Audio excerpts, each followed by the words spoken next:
I have already told you guidance mainly focused on academic या scholastic and counseling focused on educational, not only educational problems या academic, but in emotional areas, social areas या other aspects. After this I have taught you educational guidance, शैक्षिक निर्देशन. तो शैक्षिक निर्देशन में हमने आपको कहा है कि मुख्य रूप से शैक्षिक निर्देशन देना शैक्षिक निर्देशन है. लेकिन अगर हम बात करें कि आखिर शैक्षिक निर्देशन व्यापक अर्थों में क्या होगा, तीन wider aspects educational guidance concern with assistance. क्या कहा मैंने?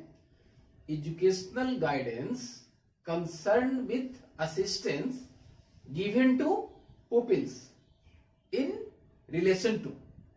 कहने का मतलब यहां पे हम कह रहे हैं कि शैक्षिक निर्देशन कंसर्ट किससे है? छात्रों को, विद्यार्थियों को सहायता देने से है. इसको हम लोग थोड़ा सा देख लें. What do you mean by educational guidance? हम बता रहे हैं आपको एजुकेशनल गाइडेंस. ध्यान से समझना इसको. शैक्षिक निर्देशन तो हम क्या कह रहे हैं कि इट इज कंसर्न्ड विथ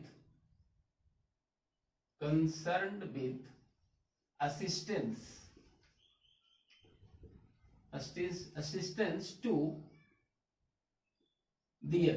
अब ये जो शैक्षिक निर्देशन कंसर्न्ड है सहायता देना किस लिए? To their choices and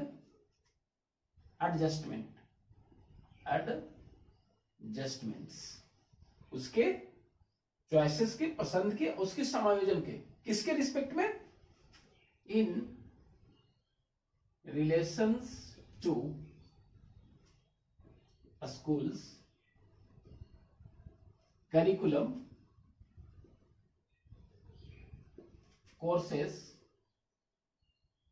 etcetera. यही बात है कि it is a concern with assistant, सहायता देना है असिस्टेंट टू पुपिल्स. चॉइसेस, छात्रों के चॉइसेस और एडजस्टमेंट को रिलेशन, मतलब विद्यालय से, पाठचर्या से और उसके पाठ्यक्रम से संबंधित जितनी सारी समस्याओं को उससे संबंधित हम अगर निर्देशन देते हैं तो वो शैक्षिक निर्देशन कहलाता है. तो आज हम लोग इसी एजुकेशनल जो गाइडेंस है, ये हमारा चौथा यूनिट है. और इसी चौथा यूनिट में आज हम लोग पढ़ने वाले हैं कि फाउंडेशंस ऑफ गाइडेंस क्या क्या है. तो फाउंडेशन ऑफ गाइडेंस में हम लोग देखेंगे साइकोलॉजिकल, फिलोसफिकल एंड सोशियोलॉजिकल. तो जिसमें हमने आपको बता दिया है साइकोलॉजिकल क्या होता है, फिलोसफिकल का क्या होता है. तो now will discuss about sociological foundations of guidance.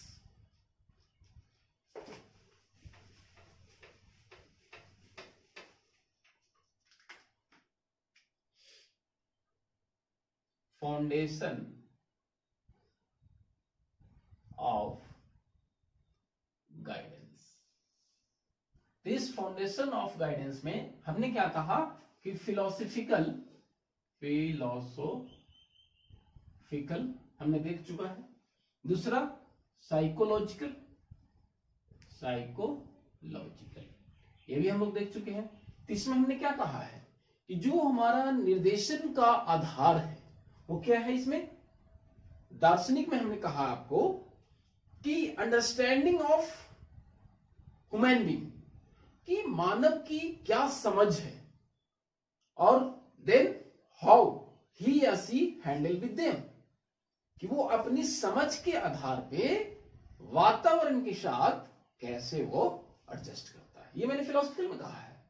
Then psychological में हमने क्या कहा है कि इस मनोवैज्ञानिक जो आधार है इसमें एक परामर्शदाता, स्कूल काउंसलर, इसमें क्या करेगा, विद्यार्थी के मानसिक क्षमता को समझते हुए निर्देशन और परामर्श देगा। इसमें हमने कहा है कि साइकोलॉजिकल फाउंडेशन में there are so many aspects. हमने कहा है जनरल साइकोलॉजी में, या हमने कहा है एजुकेशनल साइकोलॉजी, ये हमने कहा है। इसे मुख्य रूप से जो हम लोग को बात करना है, क्योंकि एजुकेशनल गाइडेंस में हमने शुरू में ही बताया है, तो educational psychology, I have already told you, educational psychology is branch of psychology in which we study about teaching and learning. तो ये हम लोग देख चुके हैं। तो आज हम लोग देखेंगे sociological foundations of guidance and counselling. ये हमारा आज का टॉपिक। अब ये सोशियोलॉजिकल जो है, ये वर्ड है सोशियोलॉजी, समाज शास्त्र कर सकते हैं हम लोग, समाज शास्त्र। अब हम पहले समझें कि आखिर ये सोशियोलॉजी है क्या। तो सोशियोलॉजी हिंदी समाजशास्त्र हो गया, मतलब समाजशास्त्र का हमारा जो निर्देशन और परामर्श का आधार होगा वो हमारा समाज होगा। तो sociology is the study of human group behaviour. यहां पे हम लोग बात करेंगे सामूहिक सामाजिक बिहेवियर की बात करेंगे। हमने क्या कहा, social group behaviour.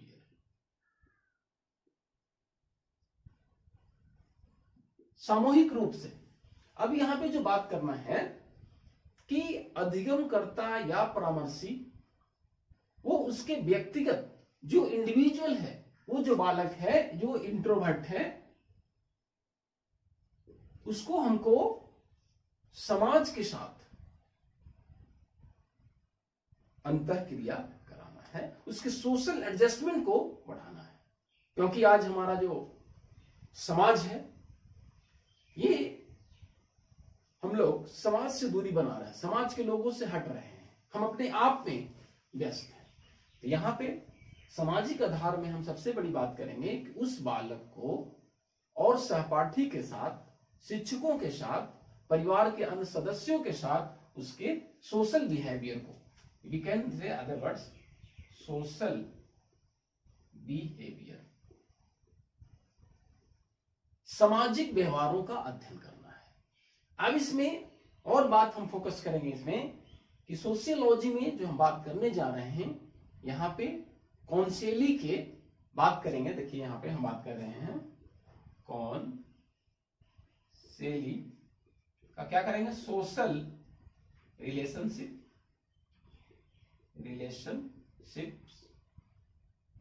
Then social interaction, ध्यान देना इसको, देन सोशल एडजस्टमेंट, सोशल, ये हमने अभी बताया आपको, सोशल रिलेशनशिप, सोशल एडजस्टमेंट, ये परामर्शी के सामाजिक संबंधों, परामर्शी के सामाजिक अंतःक्रिया और परामर्शी के सामाजिक समायोजन, ये तीनों में हम लोग बात करेंगे। और ये मैंने आपको पहले भी बताया है, यही बात है जो सोशियोमेट्री में हमने आपको बताया है। सोशियोमेट्री, ये समाज नीति हमने बताया है इसमें कि समाज नीति में सामाजिक व्यवहारों का अध्ययन किया जाता है, एक बालक का व्यवहार दूसरे से तीसरे से देखा जाता है। तो मुख्य रूप से सामाजिक आधार हमने सोशियोलॉजी में कहा कि उस व्यक्ति के सामूहिक सामाजिक ग्रुपों में उसका एडजस्टमेंट को बढ़ाना है, सामाजिक व्यवहारों का। मुख्य रूप से हमने 3 बात कहा है, इसको हमको ध्यान में रखना है कि सामाजिक संबंधों का, सामाजिक अंतःक्रिया का और सामाजिक समायोजन का। अब हम लोग आगे देखते हैं, इन्फ्लुएंस ऑफ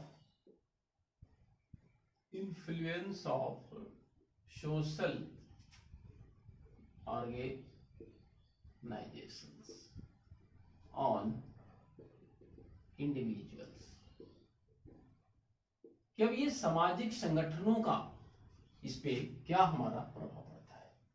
इसमें हम लोग बात करेंगे कि जो हमारा निर्देशन का फाउंडेशन है, जो हमारा सोशियोलॉजिकल, ये हमने कहा क्या पढ़ने वाले हैं, सोशियोलॉजिकल ही पढ़ रहे हैं, सोशियोलॉजिकल फाउंडेशंस। तो इसमें अब हम बात कर रहे हैं कि सामाजिक संगठन का प्रभाव क्या होगा। तो यहां पे हम लोग बात करेंगे सबसे पहले कि हमारी जो समाज का स्ट्रक्चर है, सोशल स्ट्रक्चर, क्या हमने कहा, सोशल स्ट्रक्चर, सामाजिक बनावट। यहां पे समाज की लोगों के द्वारा, समाज की बनावट के द्वारा, जो समाज की हमारी जो हायरार्की है, बनावट है, उसी के द्वारा आज कल्चर, ट्रेडिशंस, कस्टम्स, रीति रिवाज के बारे में आज हमारा जानकारी मिलता है या हम लोग जानते हैं। जैसे हम लोग घर में ही अपने परिवार के बड़े सदस्यों से, दादा से, या गांव के या पड़ोस के जो हमारे बुजुर्ग होते हैं, वो हमारे बताते हैं कि हमारा जो हमारा क्षेत्र है या प्रदेश है क्यों प्रसिद्ध है, क्या इसमें अच्छाइयां हैं, क्या ऐतिहासिक इसका संबंध रहा है। कहने का मतलब क्या है कि हमारा समाज के बनावट के द्वारा, समाज के लोगों के द्वारा, जो बुद्धिजीवी हैं उन लोगों के द्वारा बहुत सारी हमारी बातों को ज्ञान होता है। तो अब उसको एक काउंसलर का, यहाँ पे परामर्शदाता का जो कर्तव्य है, परामर्शदाता,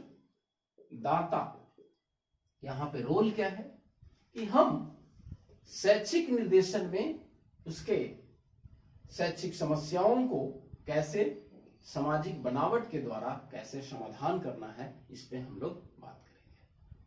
सारी बात समझ में? तो हमने कहा कि जो समाज में लोग हैं, टीचर्स हैं, एडमिनिस्ट्रेटर हैं, प्रिंसिपल्स हैं, पॉलिसी मेकर्स हैं, ये सब हायरार्की है, समाज में बनावट है, जिनके द्वारा पॉलिसी बनाई जा रही है, और उस पॉलिसी को हम लोग पालन करेंगे, उस पॉलिसी को बच्चे को बताएंगे और फिर उसको पालन करेंगे।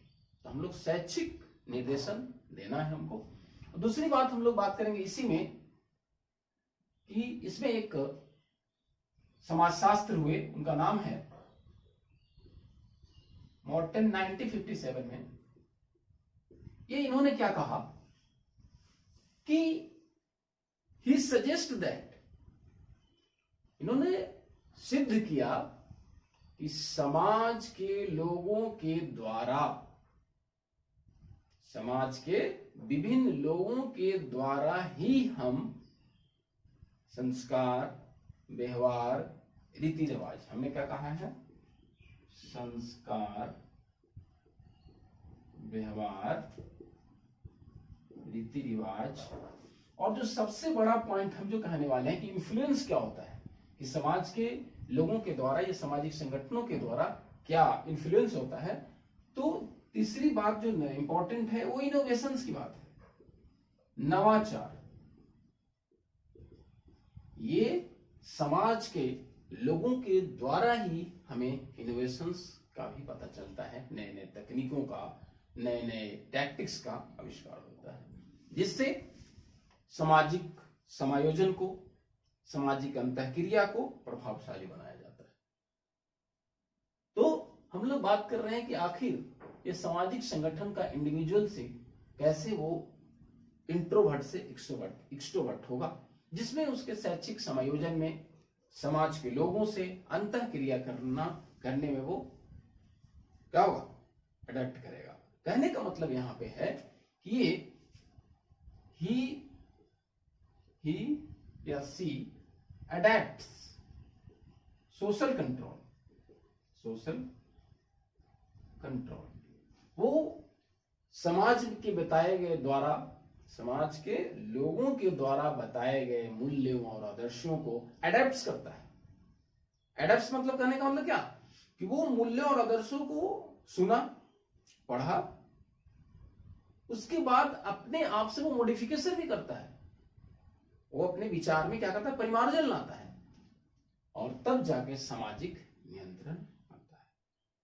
सारी बात समझ में? इसमें जो सबसे बड़ी बात हम करेंगे, ये तो हमने कहा कि सामाजिक संगठन का प्रभाव क्या पड़ता है, इसको निर्देशन परामर्श में क्या भूमिका है। तो यहाँ पे एक परामर्शदाता की भूमिका हो गया कि शैक्षिक निर्देशन में जो शैक्षिक रूप से वो क्या कहते हैं उसको, सामाजिक समायोजन नहीं हो पा रहा है, सामाजिक अंतःक्रिया नहीं हो पा रहा है, तो उसको एक परामर्शदाता उसको प्रभावशाली बनाएगा। अब इसको थोड़ा आगे देखते हैं। हम लोग देखेंगे, अभी हमने क्या देखा, अभी हम लोगों ने देखा कि सोशियोलॉजिकल फाउंडेशन में हमने देखा सोशियोलॉजी, ये वर्ड मैंने देखा, सोशियोलॉजी का कंसेप्ट देखा। फिर हमने अभी इन्फ्लुएंस पढ़ रहे थे, इन्फ्लुएंस।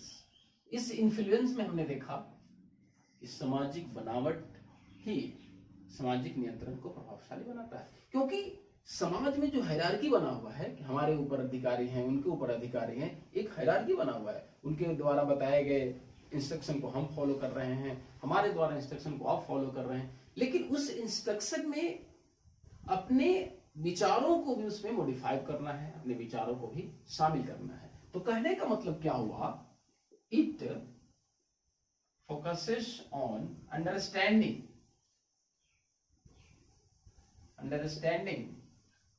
social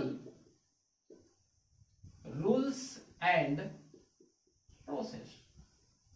क्या कहा मैंने, ये understanding social rules and process, ये मुख्य रूप से सामाजिक नियमों और प्रक्रियाओं को समझने में मदद करता है। अब ये जो हमने कहा ना कि सोशल स्ट्रक्चर करता क्या है भाई, तो it focuses on understanding social rules and process, ये क्या करता है, कनेक्ट या कह सकते हैं सेपरेट। अब इसको समझना है दो वर्ड को, कि ये कभी कभी समाज में वैसी स्थितियां परिस्थितियां पैदा हो जाता है कि पढ़ने के बाद, डिग्रियां लेने के बाद उस समाज में हमारे परिवार के कुछ लोग जो है से अलग हो जाते हैं, वो कोई भी कारण रहा हो, तो क्या कर रहा है, ये सामाजिक नियम हमको क्या करता है, ये कनेक्ट भी करता है एक दूसरे से, इंटरेक्शन को बढ़ाता है, एडजस्टमेंट को बढ़ाता है, कभी कभी क्या करता है, सेपरेट भी करता है। कि अब कुछ समाज में वैसे लोग पहुंच जाते हैं या रहते हैं जिनके द्वारा या पहले का जो कुछ नियम और आदर्श है जो रूढ़िवादिता के शिकार हुए, अब वो नहीं आ पा रहा है। जैसे एज फॉर एग्जाम्पल अभी कोविड-19 की वजह से हम लोग ऑनलाइन एजुकेशन ले रहे हैं, लेकिन अब कुछ अभी जो मानसिकता है, रिजिडिटी है कि नहीं हम तो ऑफलाइन ही पढ़ाते, तो ऑफलाइन ही अच्छा होता था। तो कहने का मतलब अब उस टेक्नोलॉजी से वो क्या होगा, अभी ऑनलाइन आ गया तो उसको कनेक्ट कर रहा है, यहाँ पे समझना है। तो उसको एजुकेशनल गाइडेंस में अब इस कोरोना की वजह से टेक्नोलॉजी से कनेक्ट होना है। अगर आप कनेक्ट नहीं होंगे तो आप भीड़ से अलग हो जाएंगे, ये ध्यान रखना है। तो यहाँ पे ये बात है। तो अब हम लोग थोड़ा सा देखें कि डेवलपमेंट ऑफ, यहाँ पे काउंसलर का रोल क्या होगा, देखना है यहाँ पे, रोल ऑफ काउंसलर, परामर्शदाता की भूमिका क्या होगा इस सोशियोलॉजिकल फाउंडेशंस में, या हम कह सकते हैं कि डेवलपमेंट ऑफ सोशल या कल्चरल वैल्यूज, कि ये सामाजिक और सांस्कृतिक मूल्यों को कैसे विकास किया जा सकता है। तो यहां पे जो एक इफेक्टिव काउंसलर होगा, इफेक्टिव काउंसलर, एक प्रभावशाली जो परामर्शदाता होगा, वो सामाजिक मूल्यों को, आदर्शों को सबसे पहले खुद पालन करेगा, उसके बाद वो परामर्शी को बताएगा, तो उसके द्वारा इस सामाजिक मूल्यों और सांस्कृतिक मूल्यों का विकास होगा, है ना। अब यहाँ पे बात ये है कि अब ये काउंसलर को कौन सारी बातों में समस्या क्या आएगा, कि जब आपके पास परामर्शी आएगा, व्यक्ति आएंगे, मनुष्य आएंगे, तो जब वो सामाजिक नियमों को और आदर्शों को बताएंगे तो कभी कभी उसमें क्या होता है, कन्फ्लिक्ट पैदा होता है, कन्फ्लिक्ट, द्वंद्व। अब यही यहाँ पे परामर्शदाता का जो मैंने कहा रोल, भूमिका यहाँ पे ये है कि उस कन्फ्लिक्ट को कैसे दूर करेगा। अब ये कन्फ्लिक्ट आएगा किसमें, कन्फ्लिक्ट आता है, हम कह सकते हैं कि वास्ट डिफरेंस बिटवीन, यहां ध्यान देना है, material culture and non material culture, non material culture.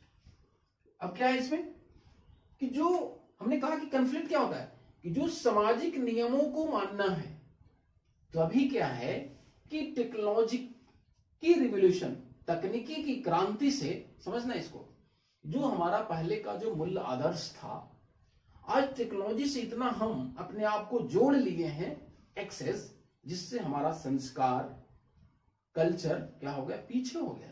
There is a vast difference between तकनीकी नवाचारों को, तकनीकी के कारण हमारा कुछ संस्कार, व्यवहार, रीति रिवाज हमारा क्या हो गया, पिछड़ गया है, लैग हो गया। तो ये कहलाता है, यहाँ पे एक इंपॉर्टेंट टर्म है, उसको ध्यान दे लीजिएगा, कल्चरल लैग, सामाजिक पिछड़ा। तो यहाँ पे सवाल आएगा, तो वहां पे देखना है कि हमारी जो भौतिक संस्कृति है और एक अभौतिक संस्कृति है, ये दोनों में क्या होता है, अंतर हो जाता है।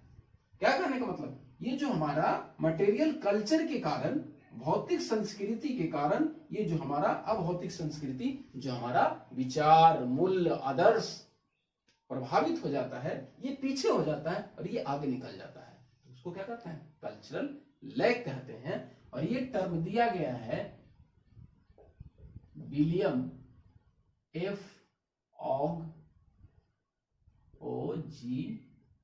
ऑगबर्न के द्वारा। हमने अभी बताया कि जब सामाजिक मूल्य और संस्कृति के विकास में, जब ये काउंसलर का रोल क्या होगा, तो जब आप सामाजिक मूल्यों और सांस्कृतिक मूल्यों को बताएंगे, तो सामने वाला परामर्शी या व्यक्ति के बीच क्या होगा, कन्फ्लिक्ट पैदा होगा। कन्फ्लिक्ट किसके बीच होगा कि आज ये तकनीकी कारण हम आदर्शों को माने, वैल्यूज को माने या ना माने, तो उस द्वंद्व को, कन्फ्लिक्ट को रिमूव करने में एक परामर्शदाता जो है उसका अहम भूमिका होता है।